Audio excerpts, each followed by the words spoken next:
자, 마지막 시간, 이어서 하도록 하겠습니다. 어쨌든, 좀,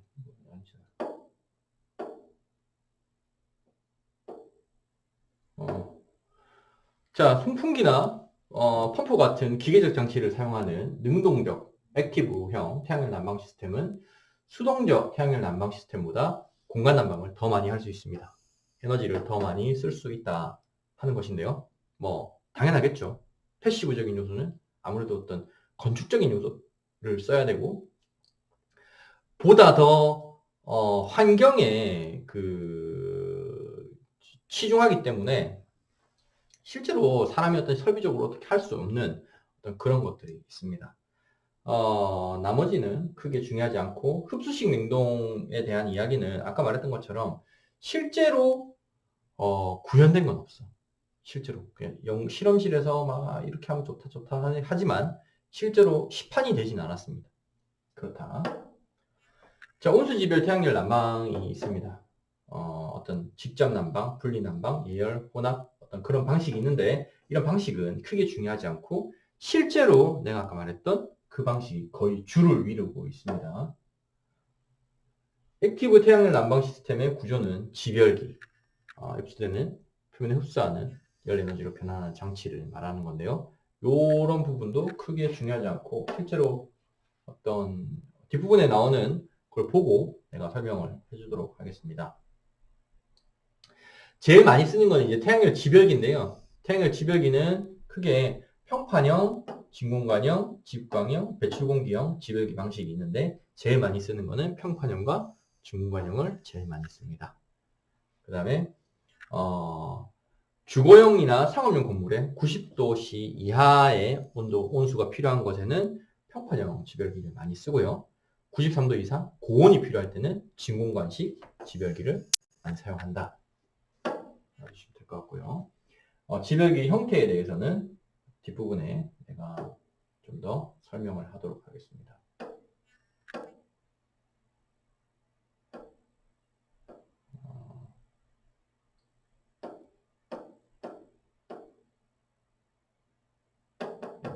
넘어가겠습니다.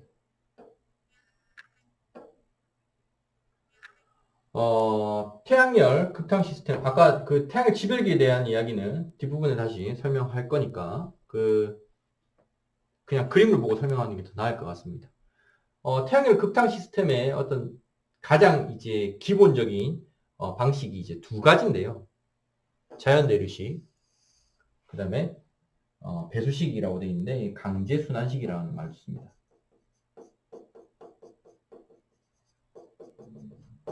강제 순환식이라는 말도 씁니다.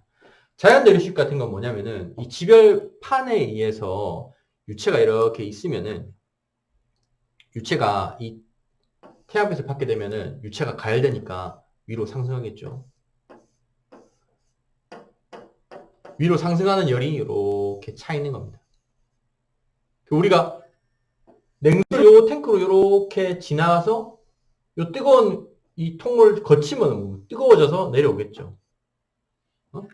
그래서 자연 내류식 급탄기는 우리가 가만히 냅둬도 얘가 알아서 가열이 돼.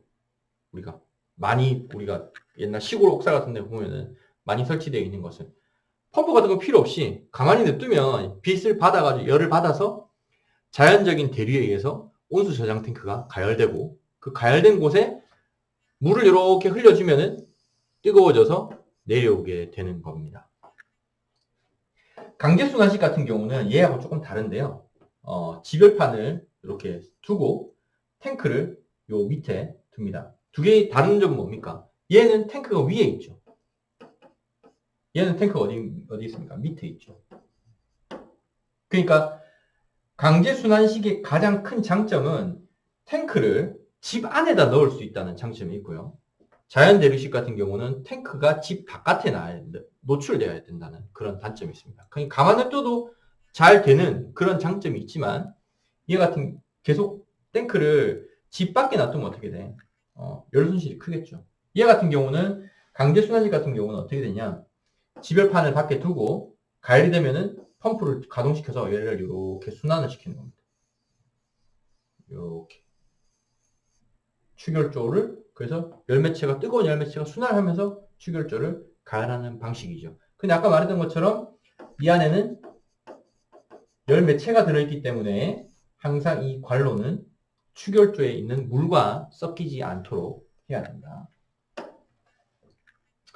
태양에너지를 저장하는 원리는 이런 것처럼 태양에너지를 지별장치에서 받아서 추결조에 저장했다가 사용하는 데에서 쓰는 방식입니다. 저장 방식에 따라서는 일체형, 설비형, 그러니까 자연대류형, 강제대류형이 있고요. 지별기에 따른 분류를 하자면 평판형, 단일진공관, 이중진공관이 있는데 단일진공관형은 요즘에 거의 쓰지 않는 방식입니다. 이중진공관이 거의 대부분이고요. 자연대류 아까 설명했습니다. 열매체가 지별기가 요런 설치 많이 보셨죠? 지별기 설치되어 있으면은 열매체가 안에 있는 열매체 뜨거워져가지고 계속 이제 순환을 하겠죠. 그럼 이 통이 뜨거워져. 그럼 냉수 보내고 가열해서 온수가 자연적으로 나오는 그런 방식이 바로 자연대류입니다. 강제대류는 이렇게 생겼어. 그래서 지별판을 위에다 설치하고 탱크를 밑에다가 설치하는 거죠. 아까 얘 뭡니까? 아까 얘 같은 경우는 탱크가 위에 있잖아. 자연대류용 같은 경우는. 근데 강제대류용은 뭡니까? 탱크가 위에 없죠. 기계실에 설치가 되어 있습니다. 지별기 쫙 설치해 놓고 아까 말했던 것처럼 가장 중요한 열매체가 순환이 이루어지기 때문에 열교환기를 거쳐야 되고요. 열매체가 뜨거워져 가지고 쏙 내려오고 이때는 펌프가 반드시 필요합니다. 왜냐하면 밑에서 위로 올리기 때문에.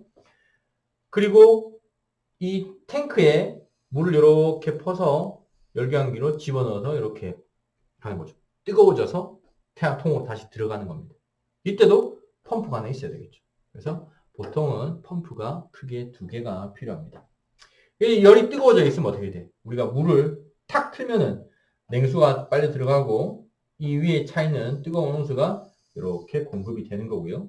우리가 너무 춥다, 해가 안 뜬다 이러면은 보조 보일러를 통해서 가게 되는 것입니다. 강제 대류용의 원리는 그렇다. 평판형 태양열 지별기의 내부 구조를 보면 이렇게 되어 있습니다. 바깥에는 이 유리가 되어 있고요. 보통 이제 강화 유리가 되어 있습니다. 유리판이 덮고 있고요. 요 안에는 이제 동판이 있어. 그리고 여기 보면은 동관이 이렇게 연결이 되어 있습니다. 그래서 옆에 보면 이렇게 돼요. 동관이 이렇게 되어 있고 위에 판이 이렇게 붙어 있습니다. 그래서 열매체가 딱 흐르면은 쭉 이렇게 위로 차서 이렇게 흘러가게 되는 것이죠. 이 판이 뜨거우니까 흐르면은 겁나 뜨거워져서 지나가게 되는 겁니다. 뜨거운 열매체가 흘러가게 되는 원리가 평판형 태양열 지별기입니다. 이 프레임은 뭐 알루미늄 같은 걸로 되어 있고요. 옆에서 보면은 이런 알루미늄 박스에 밑에 보온재를 깔고 옆에도 보온재를 깔고 이런 흡수판들이 배치가 되어 있고 위에는 이렇게 강화유리가 덮여져 있는 구조로 되어 있습니다. 단일 진공관형 태양열 지별기와 이중 진공관형 태양열 지별기가 있는데 단일 진공관형 같은 경우는 이제 유리 튜브가 하나로 되어 있어. 하나로 되어 있고 안에 보면은 흡수판이 되어 있고 여기 열 전도율이 높은 관이 이렇게 되어 있습니다. 유체가 이렇게 흘러가면서 뜨거운 걸 지나면 뜨거워지잖아. 그럼 뜨거워져서 또 지나고 뜨거워져서 지나고 뜨거워져서 지나고 이렇게 흘러가는 방식이 단일 진공관형 태양열 지별기, 그러니까 뭐 히트 파이프식이고요. 이중진공관형 같은 경우는 열매체가 이 관을 통과하는 방식, 통과해서 흘러가는 방식입니다. 근데 좀 크게 얘는 이제 좀 막히는 어떤 그런 우려가 있긴 한데 어쨌든 이중진공관형 같은 경우를 요즘 많이 씁니다. 태양열로 난방을 하는 방식은 태양열로 냉방을 하는 방식은 아까 말했던 것처럼 냉방을 하기 위해서는 히트 펌프를 써야 돼. 히트 펌프를 써야 됩니다. 근데 히트 펌프의 원리가 아까 말했던 것처럼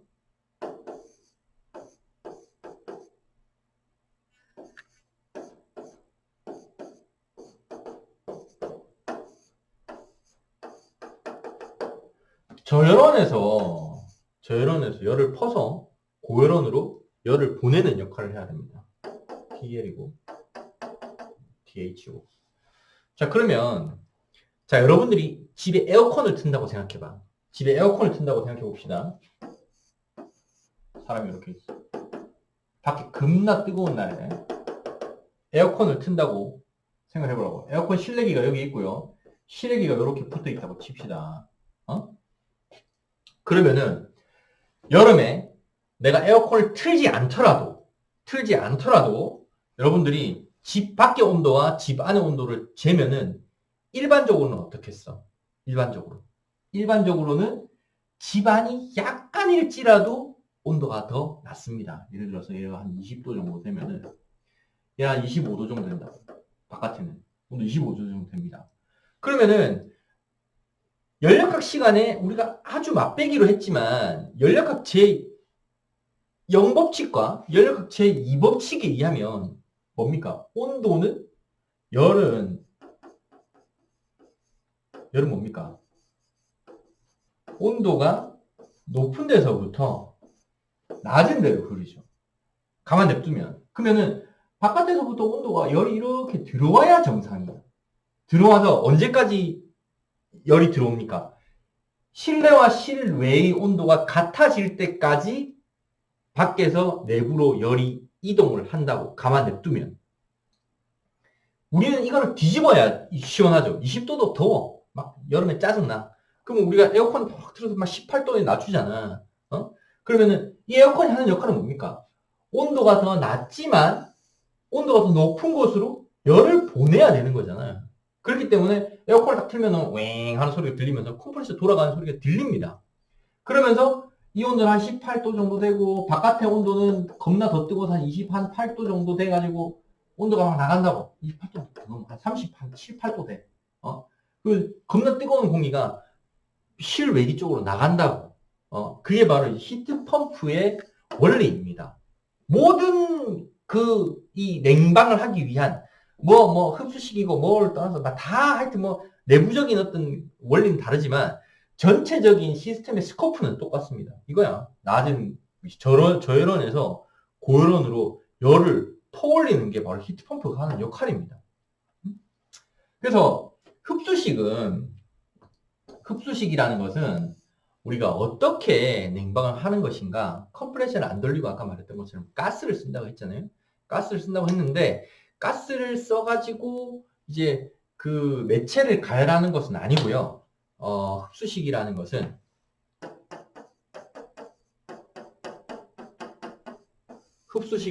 말 그대로 물을 흡수한다는 뜻이야. 물을 흡수한다. 그 뭡니까? 우리가 쉽게 생각하면 이거야. 여름철에는 습하죠.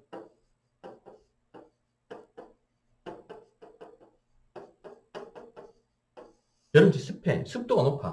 그 습도를 낮추면 어떻게 돼? 습도를 낮추게 되면 공기가 증발이 잘 되기 때문에 좀 시원하죠.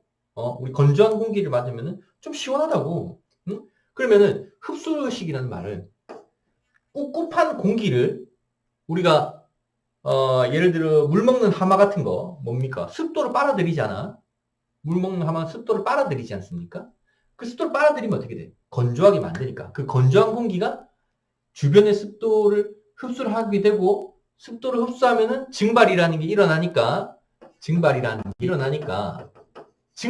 어떻게 됩니까? 여름철에 우리가 물 손에 이렇게 발라가지고 후 하면 시원하죠. 겁나 시원하잖아. 이제 그런 것을 하는 것이 이제 흡수식 원리입니다. 그런데 물 먹는 하마는 우리가 그 물 먹는 하마 그 가루를 놔두면은 물이 차잖아요. 그럼 우리가 그걸 다시 쓰려면 어떻게 돼? 다시 쓰려면 가열을 해야 된다고.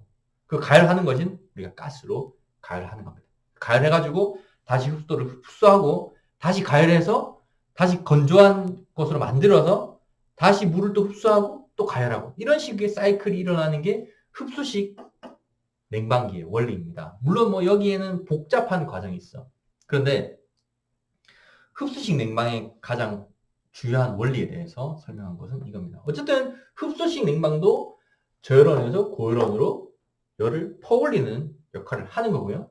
일 대신에 열량 Q가 들어간다. 불을 피워가지고 실리카겔 또는 리튬 브로마이드 용액을 끓여서 물을 증발시켜서 내보내는 역할을 하는 겁니다. 흡수식 냉동에 대해서 자세한 얘기는 하지 않겠습니다. 어쨌든 뭐 그런 원리를 이용해서 하려면 태양열이 이제 예열을 하면 효율이 높아진다 하는 게 있는데 아주 복잡해. 아주 힘들어. 아주 잘 안 돼. 잘 되면은 지금 다 하고 있겠죠. 근데 흡수식 냉방을 태양열을 섞어서 하는 데는 내 알기로는 없는 걸로 압니다. 연구 단계에서는 하고 있지만 아직까지는 이루어지지 않고 있다. 그렇기 때문에 태양열 냉방 시스템은 아까 말했던 것처럼 그런 흡수식 그러니까 제습 냉방을 할 때 그 제습제를 다시 쓰는 역할을 하기 위해서 가열이 필요한데 그 가열되는 어떤 그런 것에 예열을 하는 어떤 그런 원리라고 보시면 됩니다. 태양열 냉방은 이쯤 하고요. 태양열 발전을 드리겠습니다. 발전 어떻게 합니까? 발전은 태양광 발전 말고 태양열 발전, 전기 발전. 뭡니까? 터빈을 돌리는 거죠. 일반적인 대부분의 발전은 회전력을 전자기 유도 현상에 의해서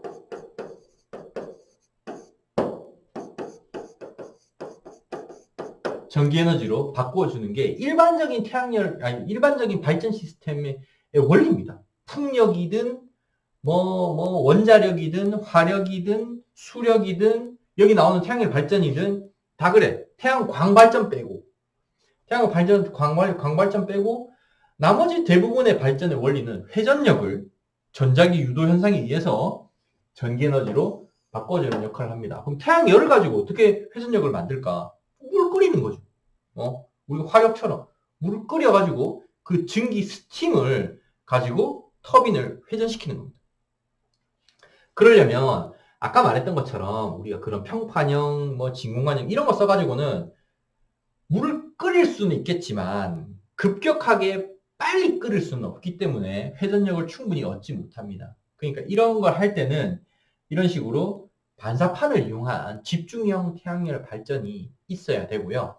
우리가 빛에 반사해서 빛에 이렇게 반사할 때 어떤 빛이 항상 이런 초점을 지나가는 원리를 이용해서 초점 위치에다가 어떤 유체가 흘러갈 수 있는, 가열이 될 수 있는 어떤 그런 유로를 구성해 두고요. 이 반사판에 빛을 받아가지고 얘가 뜨거워지는, 그래서 물을 이렇게 흘려주면은 겁나 뜨거워져서 어떻게 됩니까? 스팀이 발생돼서 이제 그 스팀을 이용해서 터빈을 회전시켜주는 원리가 바로 집중형 태양열 발전의 원리입니다. 집중형 태양열 발전의 원리다. 그래가지고 CSP 원리는 Concentrating Solar Power, CSP라고 되어 있는데 어쨌든 그렇다. 이런 식으로 이렇게 조금 이제 구유가 뭡니까? 예수님이 어디서 태어났어? 마국간의 구유에서 태어나셨죠. 구유 뭡니까? 말에 밥 먹는 그 통을 우리는 구유라고 하죠. 이렇게 쭉 가는 이런 형태에서 할 수 있는 거. 그 다음 접시요. 접시도 마찬가지로 빛은 항상 그 곡률에 따른 원점을 지나서 반사하도록 되어 있습니다. 그래서 여기에서 겁나 뜨거워진 물이 모여가지고 물을 끓이게 되는 거죠. 그렇다. 구형 이렇게 생긴 거. 어쨌든 오일을 가열해서 스팀을 만들어서 그 스팀이 터빈을 회전시키는 원리입니다. 쉽죠? 별로 어렵지 않지. 그래서 터빈 돌린다. 결국엔 터빈.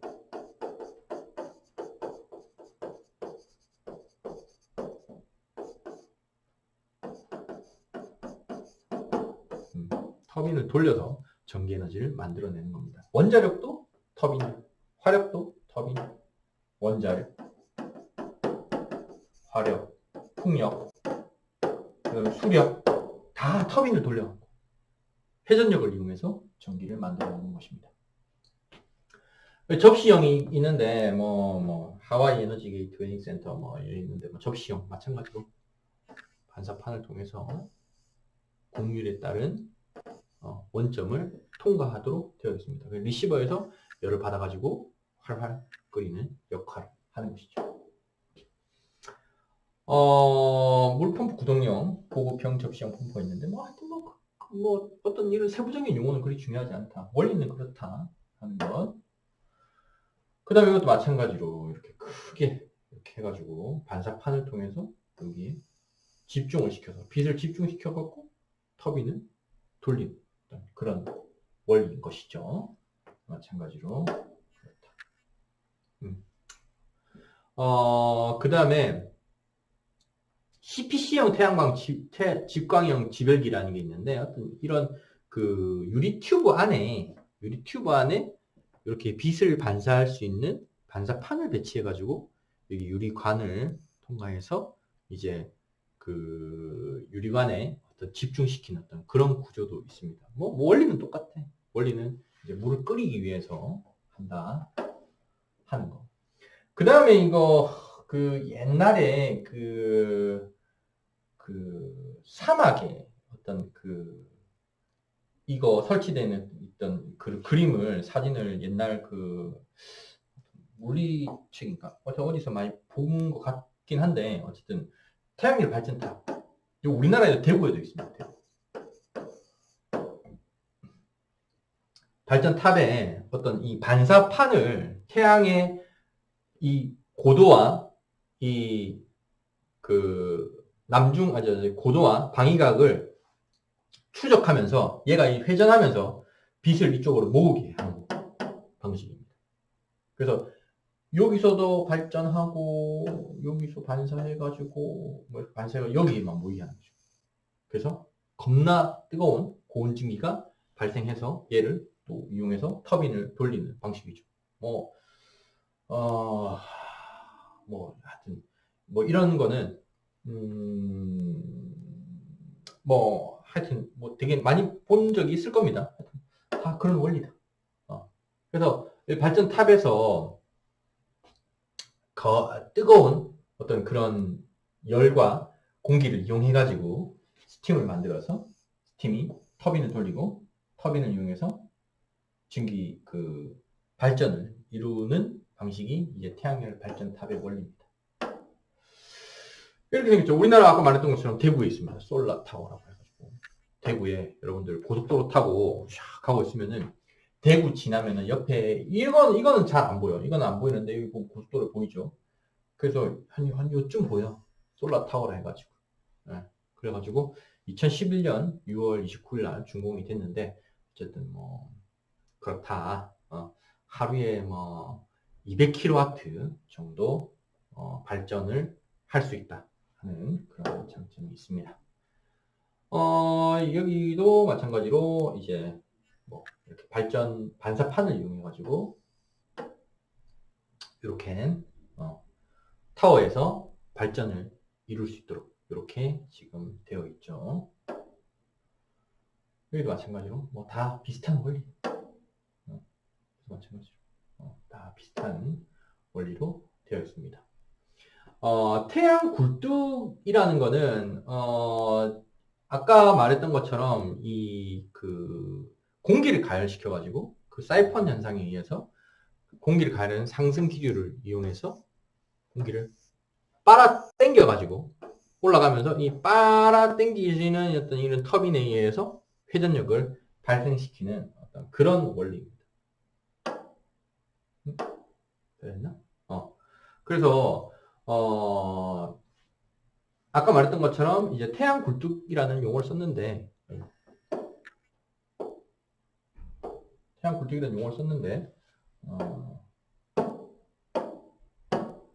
이렇게 발전할 수도 있고요. 일반적으로 우리가 지지난 시간쯤에 보여준 PPT에 있었는데 하와이에 있는 이 이름은 기억 안 나는데 하여튼 뭐 이렇게 뭐 구리판으로 건물 지어가지고 구리판으로 가열돼가지고 이 공기가 딸려서 올라가는 어떤 그런 거 했었죠. 그래서 공기가 들어가는 쿨튜브를 설치해 놓고 태양열 흡수판을 설치해둬서 이게 뜨거워지면 어떻게 돼? 상승기류가 형성되고 상승기류에 의한 사이펀 현상으로 공기를 빨아당기게 되죠. 근데 차가운 이 지중으로 쿨튜브를 설치해 놓으면 어떻게 돼? 공기가 여기로 지나오면서 어떻게 됩니까? 차가워지겠죠. 차가운 공기가 집 안으로 빨려 들어오게 되니까 여름철에는 이제 냉방 효과가 있는 거죠. 겨울철에는 뭡니까? 겨울철에 외기 온도보다 지중해 온도가 높으니까 어느 정도 이제 난방을 보조하는 그런 효과도 있겠죠. 이번 주 수업 여기까지고요. 아까 말했던 것처럼 첫 번째 PPT에서 얘기했던 것처럼 왜 솔라 챔버를 집의 하부에 배치해야 되는가에 대한 여러분들 생각을 A4 한 장 정도로 정리해서 올리는 게 이번 주 레포트입니다. 강의 듣느라고 고생 많으셨고요. 다음 주에 뵙겠습니다. 감사합니다.